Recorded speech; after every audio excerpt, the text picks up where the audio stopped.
Good morning.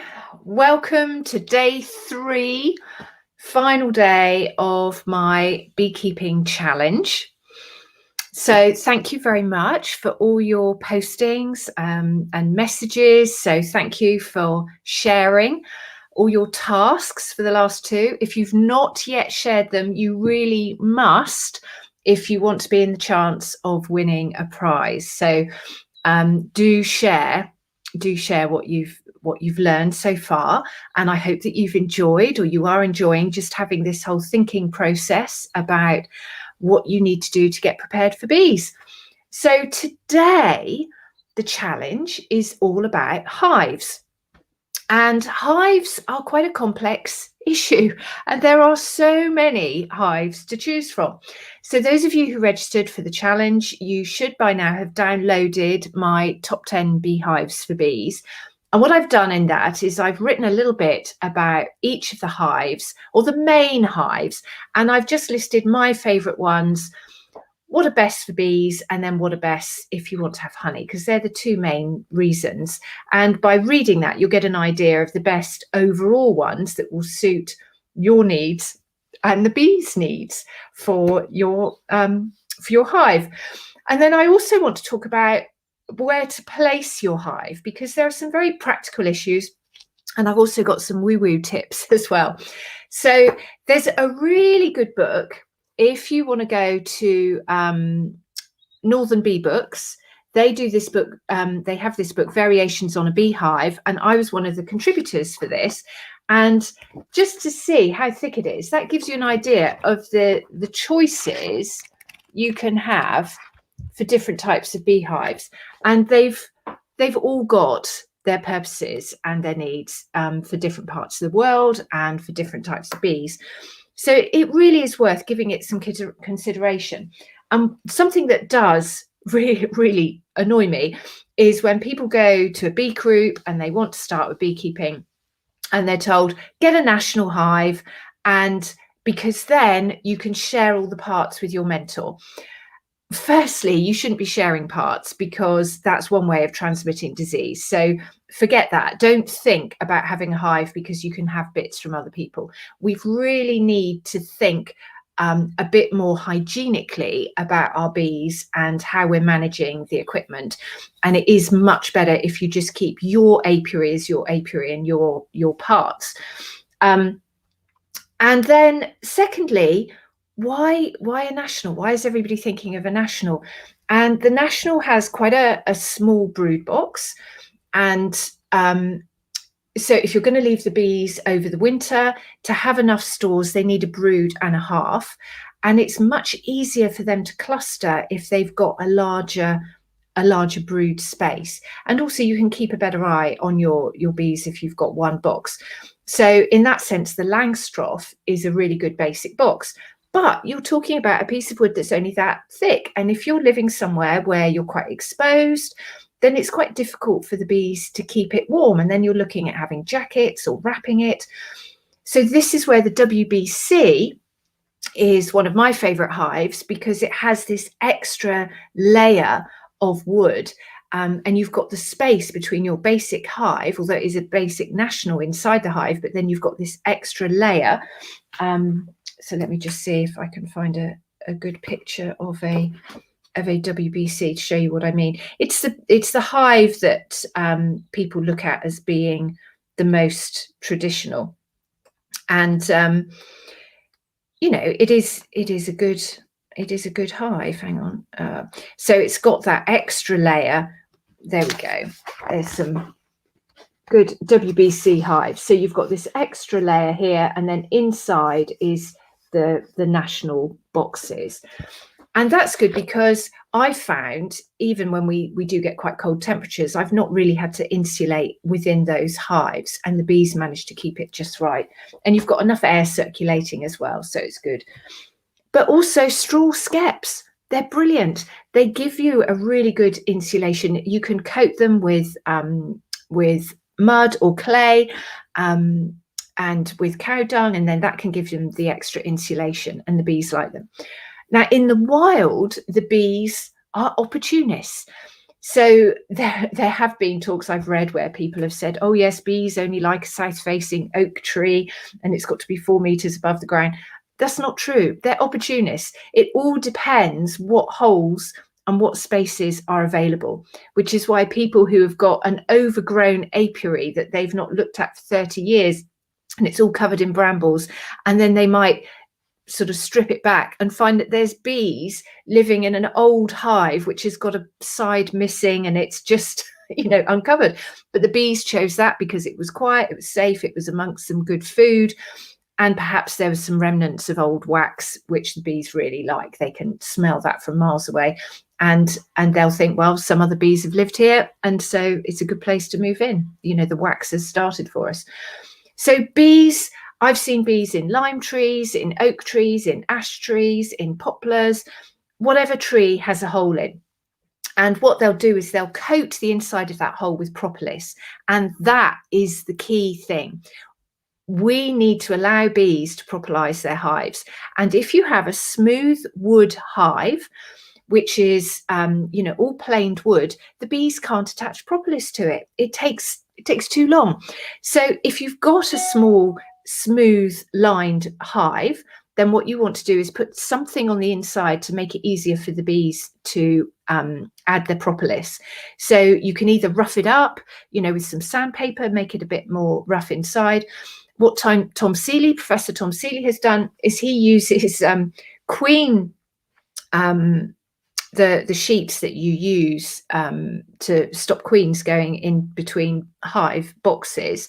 He actually puts those on the upright on the inside of the hives, so it makes a little bit of a hole. You've got these little holes and the bees fill the holes up with the propolis. So that's one way of encouraging them to do it. But also bees have been bred not to produce propolis. And so this is another reason why you want your local bees. You want local wild bees who are still able to produce propolis, because propolis is the key to health. And propolis is what the bees use to line their hives, to give them a kind of skin, a protective skin. So you want a hive that the bees can propolize. And then you also want to think about where you're going to put it in your garden or your field or whatever, your allotment, wherever you are. Now, you do need to think about neighbours. You do need to think about other people. And bees will basically leave a hive at a sort of 45-degree angle. So if you have the hive, so if you have a fence like that, and you put your hive here with the entrance facing the fence, the bees will naturally go up. And then if anybody's walking the other side of the fence, the bees will already be above their head level. So that's one thing. So although having it this way and you can see the bees flying into your garden, they're more likely to be flying right into you. So it's thinking about little tips like that about how you would position your hive. The other thing is it's nice for the hive to have a little bit of morning sunshine throughout the year. They also like a bit of shade if it gets too hot in the summer. But again, if you've got a well-built hive, then the bees, as long as they can ventilate and they're not just cooking in an exposed site, then that's quite good. But also, I've got a hive that's underneath a holly tree, but there's actually a cluster of other trees. There's elder and there's a big old fir tree. And so they're not actually getting drips, because that's something you've got to be careful of. That, imagine if you trying to sleep with a dripping tap. So bees are the same. So if you're going to put them under a tree, you've just got to be careful about how big are the drips, how regular are they going to be. So either under a sort of in a real woodland situation where there's enough canopy that they're not going to get too much irritating rain or drop noises. So there's all these things to think about. So what I'd like you to do with your task today is look through the top 10 beehives. If you've got other sources of hives and there's a hive that you've heard of that you're interested in, then what I'd really like you to do, part one of the task, is to choose what your favorite hive would be, or what is the hive that you choose to have for your bees. If you've already got a hive, why have you got that hive? What is it you like about it? Or if you are thinking of changing a hive, which hive would you choose? Then I want you to think about positioning. So if you have a garden and you're thinking, oh, I want to have it in that corner or this corner, just think about the flight path. Think about how you use that part of the garden throughout the year. It's quite nice to have it somewhere where you can see if the bees are flying from indoors in the winter months. So I've got some hives that I can't see from the house, and then I've got one hive that I can see, and that flies into our garden across the washing line, which means I'm the only one that really gets to hang the washing if we've got a particularly large colony in that hive. So, but it's great because it means that on a sunny day in the winter, if I can see them flying, I know that other bees will be flying, that it's warm enough. And so then I can do a check. So it's a really handy hive for me to have that I can see from the house. Now, the other thing is frequency and vibration. And I talk about it. I've got a whole chapter about it in my book, A to Bees. And those of you who are registered, you should have got an email where you'll get a little link so you can get the e-book version of this. It's normally $7.99, but you can get it for $2.99 as the ebook. And I sell the hard copy book for $12.99, and it's also available for any bookshop. So just go to your local bookshop and say, can you get A to Bees by Paula Carnell for me? And they'll get it in for you. Now, bees are attracted to certain places, and this has been proven scientifically. I won't go into so much detail about it now, but the basic thing is if you are in tune with your instinct, you will get a feeling about where the best place is for the bees. They are attracted to geopathic stress lines because they create a frequency curtain that matches the frequency of the bees. I won't go into that now because I will go into it more during the course and I'll explain more about it. And I do talk about it in my book. But what I have found to be true, even though I dowse and I now find the right spots for bees, quite often my gut instinct of initially where to place bees has proved to be right, proved to be correct. And I think this shows that deep down we all know, but you have to come from a place of quiet. So if you quietly think and meditate, you can be meditating while you're walking, while you're doing something else, doing jigsaw puzzle, whatever you're doing, cooking, you can be meditating and just have that thought, where is a good place? And quite often you will find that that first instinct, so that first thought, oh, I want to have bees, and you picture where it would be, you would have the bees, that quite often is the right place. So I'd like you, as the next part of your challenge, to do a little sketch, take a photograph of your sketch, a little map of where in your garden you're going to have the bees. You don't have to do an accurate drawing of the hive, but just do an X marks the spot. This is where the bees are, and maybe a little arrow to show where they're flying out from. And just so that you can share with us that you've thought about where you're going to put your bees, why it's a good spot for them. Is it so you can see it from the house? Is it because you want to escape to a quiet part of your garden or your allotment and you just want to sit with the bees and be able to watch them? Is it because they won't be flying into your neighbour's garden? Is it because no one will see them?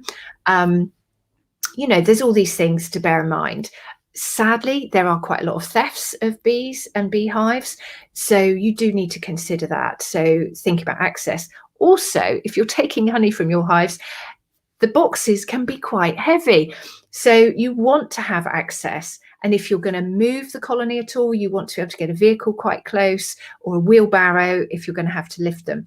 So think about that, because a hive full of bees becomes a heavy hive. And so the placing is so important, because once you've put a hive there, you don't want to be moving it if you don't have to. So this is a place that you could be having bees for 5, 10, 20 years. So really think carefully about where you're going to place it. So your tasks today are which hive, where you're going to place it. So I'd like you to post a little comment about what sort of hive you'd like, and then a comment about where you're going to place it. So if you're going to have a log hive or a freedom hive, have you got some trees near you that you have permission to hang a hive on? In which case, just do a little map, which tree, what type of tree is it that you want to hang your hive on? And that's what I'd like you to do. So in the group, I'm going to do a recap of each challenge, and do just share, do post, do the challenge, do the tasks. because if you don't do them, you won't be entered into the competition. And I'd really love to give away a free place on my course. And then tomorrow afternoon, 3 o'clock, I'm doing my webinar, my talk all about naturopathic beekeeping. So I really hope you can join me for that. And I will be sharing more about bees, and I look forward to seeing you tomorrow. So thank you very much.